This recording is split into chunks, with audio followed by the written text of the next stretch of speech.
Today's guest, Lisa Tanner, is a seasoned professional with over 30 years of experience.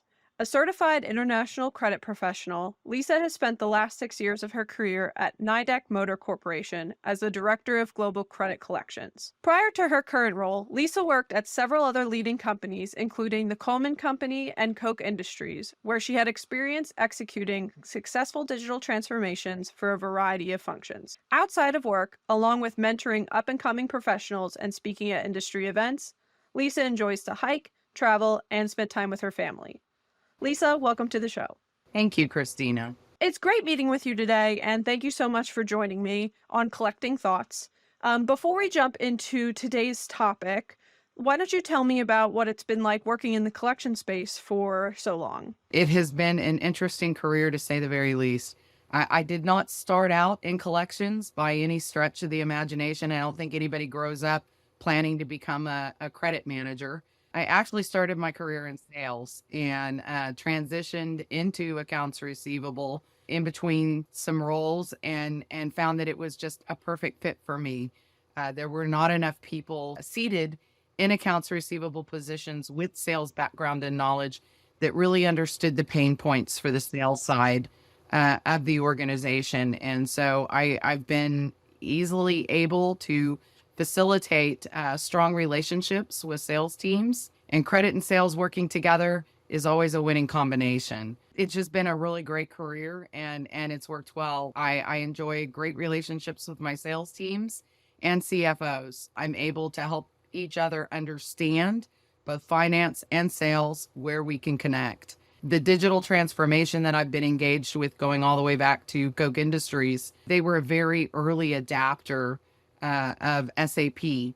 And that has definitely been a journey, almost 30 years now, in and out of different SAP environments, and then expanding that into Oracle and AX Dynamics, ForShift, so many different ERP systems, and learning how to integrate, which always at the end of the day, standardization is key. That's how we optimize. We centralize, we standardize, and we optimize.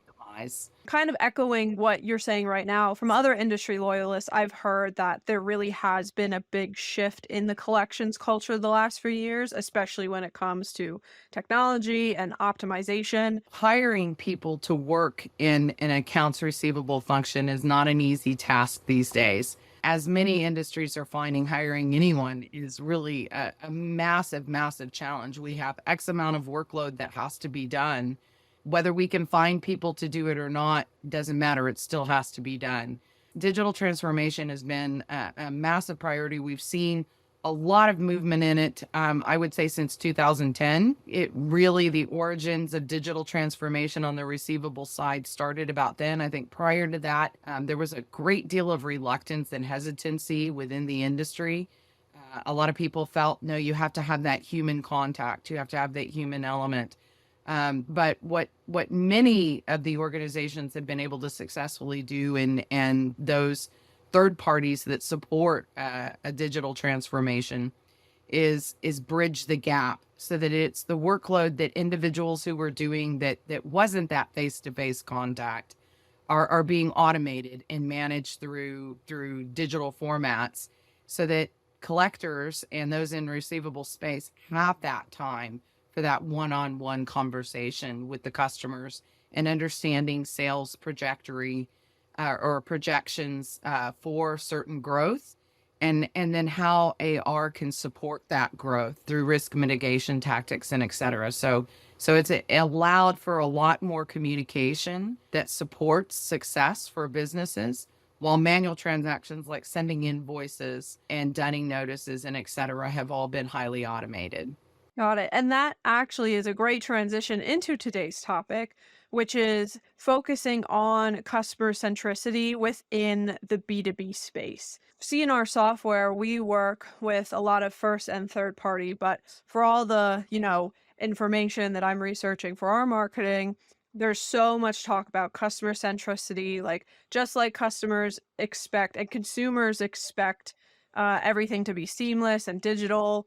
First party creditors want to make sure that's available. But what's interesting is you're in the B2B space and working more so directly with the companies, the motor companies. So Why don't you kind of talk about customer centricity and how Nidec kind of fits into the collections ecosphere? So my experience with Coleman, 16 plus years, almost 17 years, was heavily on the consumer side, but also B2B.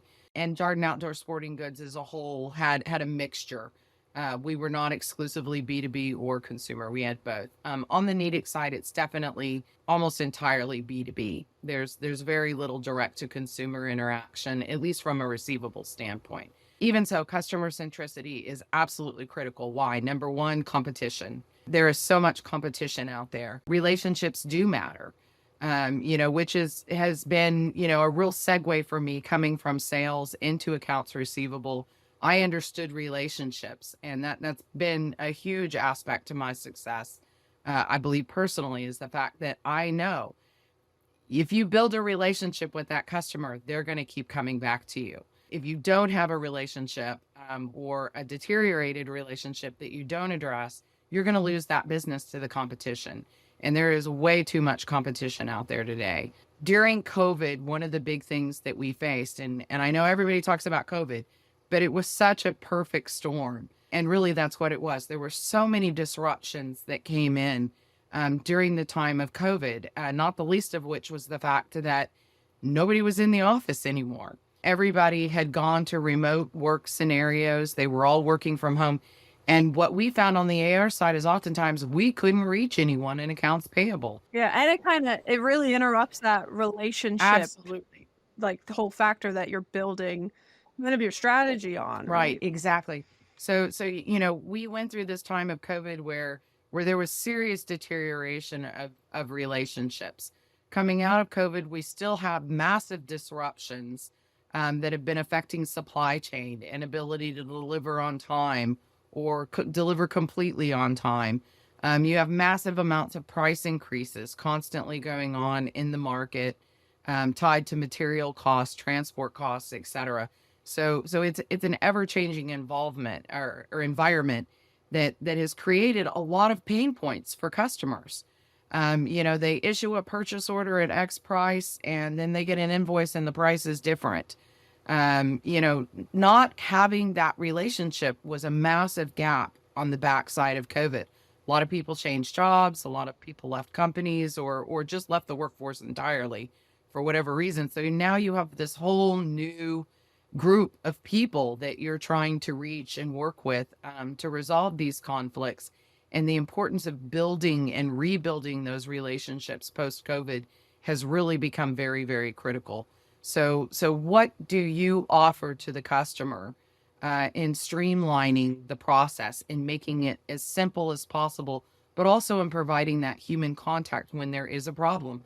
What if there's a price discrepancy? What if there's a count discrepancy or a shipment error or any of those number of things?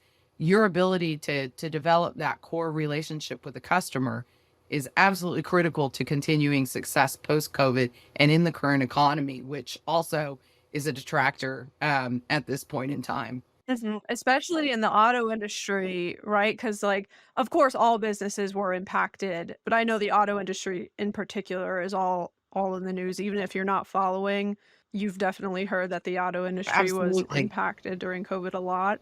That trust is even more important. Like, you're dealing with people's finances, you're dealing with people in the auto industry's finances. They really need to trust you, or like you said, there's somebody else that can help them. Exactly. Tools such as customer facing portals have become ever more critical. Customers want on demand service. So being able to provide a customer facing portal where they can log in, they can download copies of their invoices, they can make disputes potentially, they can make payments online, retrieving statements, all of that kind of support post COVID has become even more important in a customer centric environment. And how are you finding the balance between meeting everybody's immediacy of wanting something available online, but still maintaining that relationship and sticking with your core values of building the relationship with your clients? Excellent question. Very, very good question. So I have continued personally strong engagement with my sales teams. And we do this through regular calls, some monthly, some biweekly, some weekly, depending on the division and the situation. And we work together on those customers who are facing challenges. Those are the customers we're at risk of losing, right? If it's a customer who has everything they need and they're happy and they're getting their product on time, that relationship is not so critical because we're doing what we're supposed to be doing and they're happy. But those customers who do face challenges, it's very important that sales and credit together work with that customer to resolve whatever those issues are. So step one, the very first thing we do as a team, part of our investigation is to confirm, is this an issue that Nidec is driving? For example, is this something that we need to change on our side in order to support the need of the customer? And wherever possible, that's exactly what we want to do. We want to take whatever step we can to change the way we're entering data or reporting out data, providing copies of invoices, whatever the case may be, that will meet the customer's needs for urgency, clarity, and accuracy. If we have any issue, we're going to address that. And then we're going to go directly to our customer and we're going to explain to them what the issue was, what we uncovered, and what steps we've taken to mitigate whatever that particular issue was. And then we're also going to follow up and make sure that it's met their requirements, met their expectations. Is there something more we can do? Now, if the problem is on their side, that's an entirely different mix. And, we're going to work together with them to try to find a way to overcome it. Is it, a securitization agreement, which is in the spirit of developing a partnership with the customer, right? We want to be your partner, and partnership using the security type instrument allows us to have confidence in that partnership and ensure that we can both grow profitably together. Is it something else? Whatever the case may be, speaking with the customer, perhaps at the CFO or president level, that's the way we get this done. We go directly to the top, and we work with them to uncover what the root cause issue is. Do we need to make changes? If we can't make changes, how can we support you and how can we partner together? Because through the difficult times we're facing right now, as far as the economy goes, interest rates, et cetera, we want to do whatever we can to be the best partner to our customer base. And that ensures that on the backside of the challenges, we've developed that relationship that says we are a strong lifetime partner. And companies, especially small and medium-sized companies, they remember those relationships during those tough times. Do you have a story of like a great win that you would like to share? Whether it was technology you adapted to overcome the challenge that the pandemic brought on, or just anything that you've done in the last few years that would speak to how the collections industry is evolving as a whole. Any fun story you want to share? We did have a situation with a customer in India. It was a very, very challenging scenario, a lot of volume. And that particular customer had a very specific requirement in the way that they received their invoices. And this was really problematic within our systems.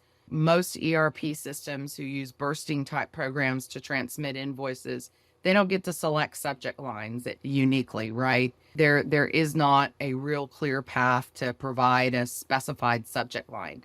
And this particular customer, it was absolutely critical. It was causing a lot of invoices to drop to paper, delays in payments, a lot of past dues. And again, the volume was enormous. We very simply built a back-end process where the invoice was transmitted directly to a specific folder. Those invoices came into that folder, and then through using some RP technology, if you're familiar with that, we were able to, using a table, pull in the additional information that the customer needed in that subject line in order for their automation to work correctly. And so it took an understanding time discussing with the customer, first of all, why the requirement was necessary. Once we understood their automation system would not work without this particular step, we understood that it was not possible within the ERP to manage such a thing. We went out and explored our options, and this was the final tool. We've had tremendous success with that particular customer ever since. We have zero problems. The invoices go directly into their system and process through, and the backload and backlog and the past dues are no longer in existence. Happy customer, happy salesperson, because the customer stayed with us, rather than saying, if you can't do it this way, we will buy from somebody who can. We found a way to make it work, and we use the various different technologies that were available to us to do it. Yeah, and now they can just self-service. It seems like they're independently handling everything because of that fix that you made. That's great. Since these companies are relatively new, have you had to use any unique strategies to help them in more difficult situations where they are struggling in the collections process? Like, have you crafted any workflows or different messaging to help them relieve that debt? Certainly we utilize a multitude of tools. Probably the first one that we're going to deploy, and the primary reason for that is because partnership is so important to us, right? Back to that customer centric thing. So the very first thing we want to do when we start to see an account struggle, or if we did not see that difficulty in advance of extending a credit line with regard to manufacturer financing. So manufacturer financing is a tool that we lean on a lot, especially right now with interest rates the way they are. We offer a program to our customers where if they agree to extend a purchase money security interest, or a PPSA if you're in Canada, to Nidec, which gives us a secured interest. It's a simple UCC filing, but it removes us from unsecured creditors to secured creditor, so that if there were a default at some point in the future, we would have the assurance of some recovery of those receivables based on the liquidated assets or the reorganization of the company. So that's always step one. That's a tool that we do offer to our customers. It's an interest-free financing option that simply allows us to move over to a secured leverage. That has been very strong. It's in good use right now. It's not something that's common in the OEM side of business or B2B. You see it a lot more with retail space. Certainly the Targets and Walmarts and Dick's Sporting Goods and et cetera of the world are very, very familiar with PMSI. In the manufacturing space, less so, or on the OEM side, less so. So it has been something new that Nidec has been introducing. We really started with this during COVID, and it's actually been very, very well received, because a lot of times, these customers, they're starting out, they're struggling already, going to a bank and taking out additional loans or trying to refinance or recapitalize is very, very costly to them. So if they have a supplier who's out there and saying, hey, we're willing to extend terms to you with these days, no interest charged during that timeline. In exchange, we want you to give us a secured position. A lot of customers are very excited about that opportunity right now. It's working very well. So and it's helping us to mitigate that risk. Other options, customers who are in trouble and maybe already can't utilize a PMSI option, or they've factored their inventories to such a point that they would not be able to execute an additional security interest on our inventory values. We work with promissory notes, payment schedules, whatever is absolutely necessary to try to salvage the relationship first and still get paid, right? So there are a lot of different options, and as far as security instruments go, standby letters of credit or irrevocable letters of credit, we try to stay away from those because there is cost involved to our customers. But if it's an international transaction, that's certainly something that we're probably going to look at if there's a risk area there. Well, Lisa, it has been great speaking with you today, and having you introduce me to this side of the collections world. Is there anything you would like to share with the listeners before we say goodbye? I would say that, digital transformation, autonomous efforts, and machine learning are the way of the future. These are the things that allow the AR space, collections, receivables, to get out of the manual tasks of ensuring that you get paid and build relationships that are going to grow sales profitably well into the future. Thank you so much again. I really appreciate your time. It was great meeting you. Thank you. Have a good day.